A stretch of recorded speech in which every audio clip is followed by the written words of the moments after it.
Ya, saudara memasuki hari keempat longsor di Dusun Situkung, Pandanarum, Banjarnegara, Jawa Tengah, tim SAR gabungan masih mencari 26 korban. 2 orang meninggal akibat musibah ini. Kontur tanah yang labil jadi kendala pencarian korban longsor di Banjarnegara, saudara. Tim SAR gabungan hanya bisa melakukan pantauan dari jarak sekitar 1 kilometer dari lokasi longsor. Sementara area luasan lahan tanah longsor diperkirakan mencapai 10,7 hektar.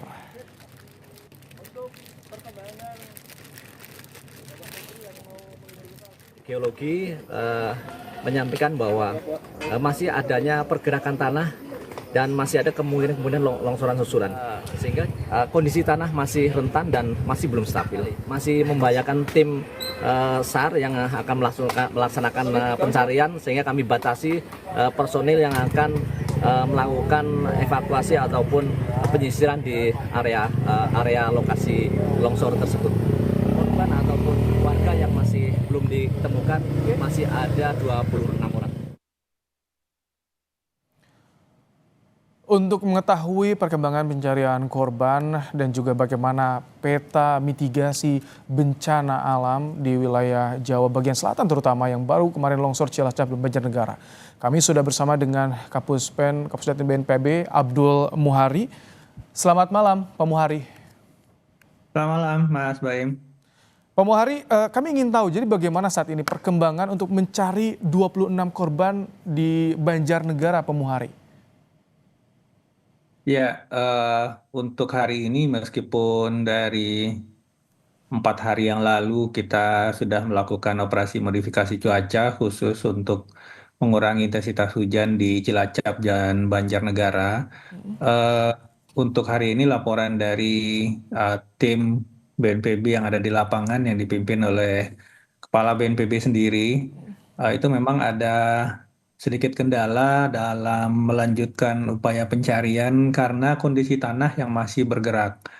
Jadi ini kemudian memberikan atau menjadi pertimbangan keselamatan untuk menjamin eh, personil kita di lapangan, personil gabungan, karena kondisi tanah yang masih bergerak ini beberapa kali pencarian kemudian dihentikan sehingga posisi dari jumlah korban yang ditemukan belum bergerak dari posisi kemarin, yaitu 2 orang meninggal dunia dan 26 itu masih dinyatakan hilang, Mas Baim.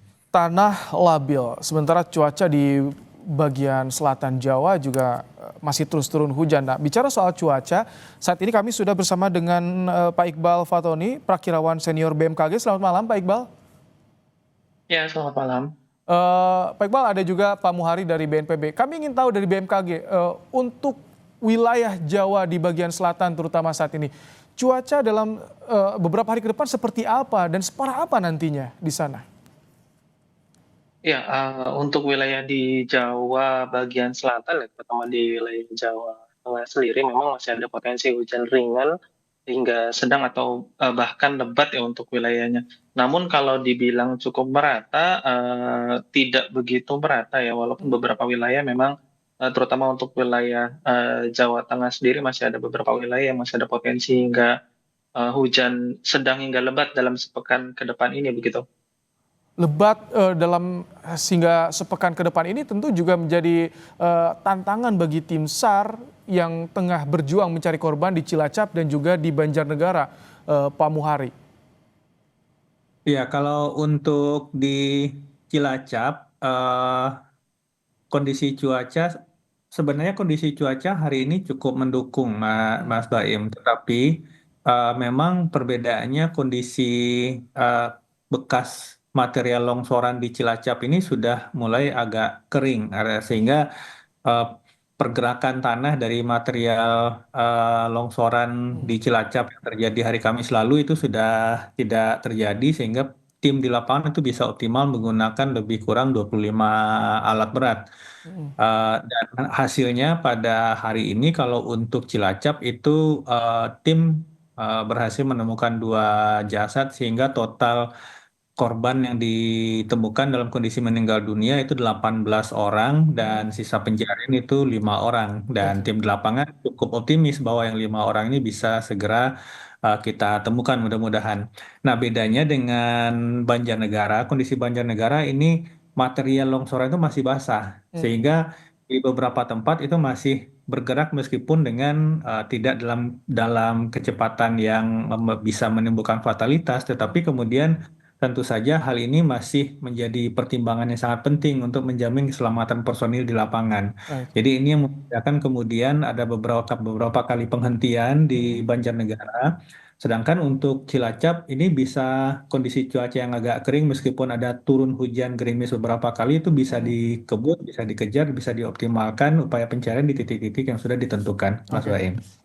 Pak Iqbal, kalau dari analisis sementara BMKG ini dua bencana yang berdekatan di dua wilayah yang juga berdekatan, Banjarnegara dan juga Cilacap.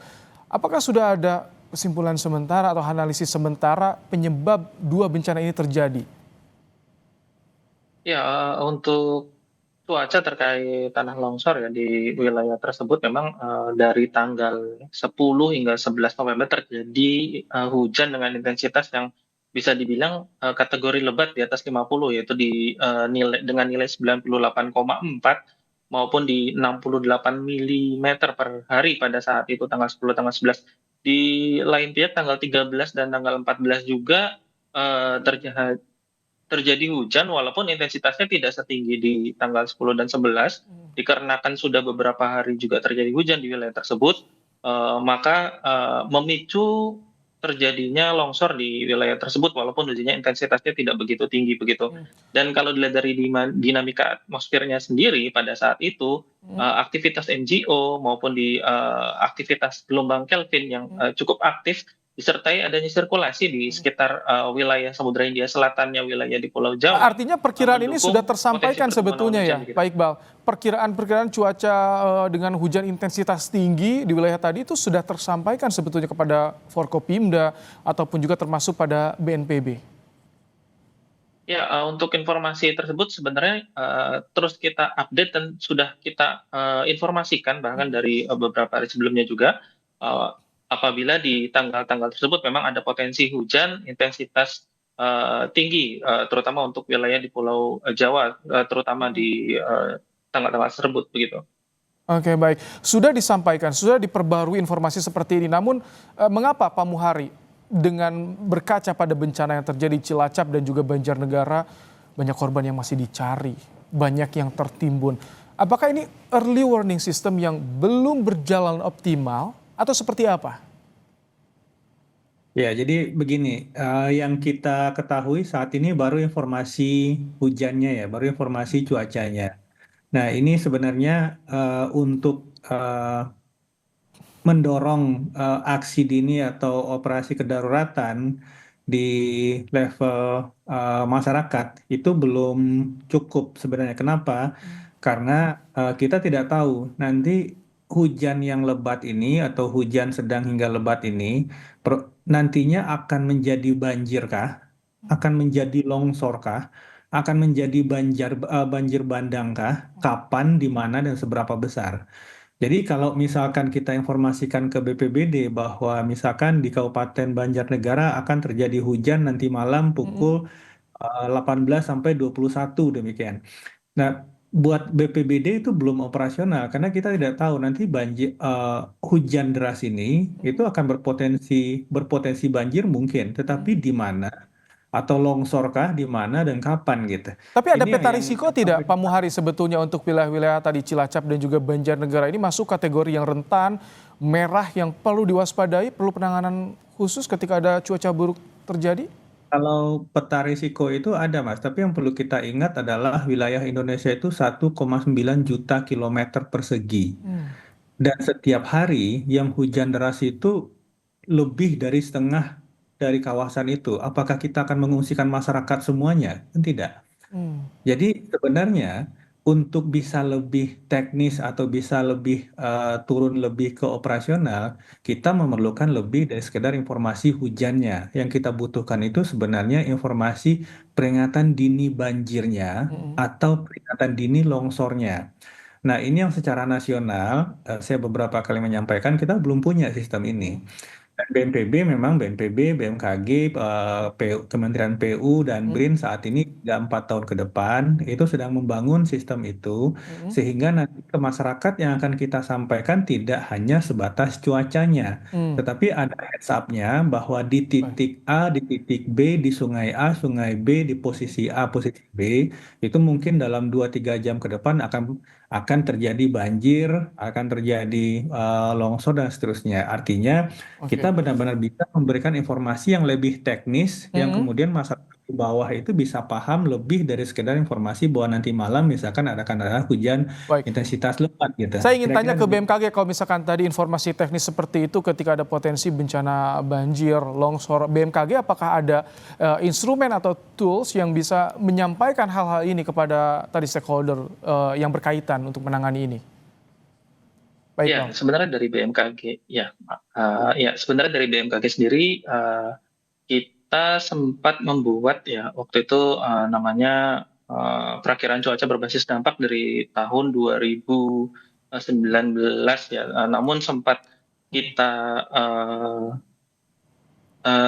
tahan sebentar dikarenakan ada penyesuaian kembali mengenai perumusannya begitu. Dan saat ini memang seperti yang tadi Bapak Kapus Datin dari BNPB sendiri sampaikan, memang kita juga sedang on proses juga penyesuaian kembali data perakiraan cuaca berbasis dampak tersebut, dan itu dikarenakan luasan Indonesia yang cukup luas dan cukup beragam wilayahnya dengan nilai kerentanan yang cukup berbeda-beda. Jadi kita butuh penyesuaian cukup lama untuk wilayah-wilayah yang punya nilai kerentanan yang berbeda-beda begitu. Baik, jadi dengan adanya bencana kemarin yang terjadi di Cilacap dan Banjarnegara menjadi pembelajaran, terutama karena cuaca dalam bahkan hingga di awal tahun 2026 juga masih kemungkinan cuaca buruk terjadi, Pak Iqbal. Ya, untuk potensi cuaca buruk sendiri memang dikarenakan sudah memasuki musim hujan ya di bulan November hingga Desember, terutama cukup meratanya kemungkinan nanti di bulan Desember, bahkan puncak musim hujan juga diperkirakan di awal Januari maupun di Februari, masih perlu diwaspadai potensi-potensi hujan dengan intensitas tinggi yang masih mungkin terjadi di wilayah Indonesia begitu. Baik, Pak Muhari, terakhir dari BNPB, imbauan kepada pemerintah daerah, terutama yang daerahnya ini rawan, dan juga masyarakat yang tinggal di daerah rawan. Ada dua hal, Mas Baem. Untuk pemerintah yang pertama adalah memang untuk saat ini kita tahu biasanya pada akhir tahun dan awal tahun itu kondisi anggaran pemerintah daerah di akhir tahun itu sudah mau habis, di awal tahun itu belum operasional. Sedangkan bencana paling banyaknya itu di fase ini. Nah, BNPB mendorong pemerintah daerah untuk segera menetapkan status siaga darurat bagi daerah-daerah yang memang dalam tanda kutip frekuensi kejadian banjir dan longsornya itu setiap tahun. Oke. Ini akan membuka ruang bagi pemerintah pusat khususnya BNPB untuk bisa mengintervensi personil, alat, perangkat, sarana, dan anggaran. Sehingga kami benar-benar bisa masuk dari sebelum terjadinya bencana. Jadi artinya apakah pemerintah daerah memerlukan dukungan anggaran dan personil misalkan untuk melakukan pengerukan alur sungai, pendalaman alur sungai, kita tahu ini selalu bermasalah di daerah. Apakah daerah membutuhkan dukungan pompa-pompa untuk bisa mencegah terjadinya genangan seperti yang terjadi di Semarang 2 minggu yang lalu? Misalkan itu bisa kita Baik, lakukan. Cuma daerah menetapkan status siaga darurat ini yang kita dorong di daerah. baik. Mas Baim. Terima kasih Pak Abdul Muhari, Kapus Datin BNPB, dan juga Pak Iqbal Fatoni, Prakirawan Senior BMKG, telah bergabung di program Kompas Malam hari ini.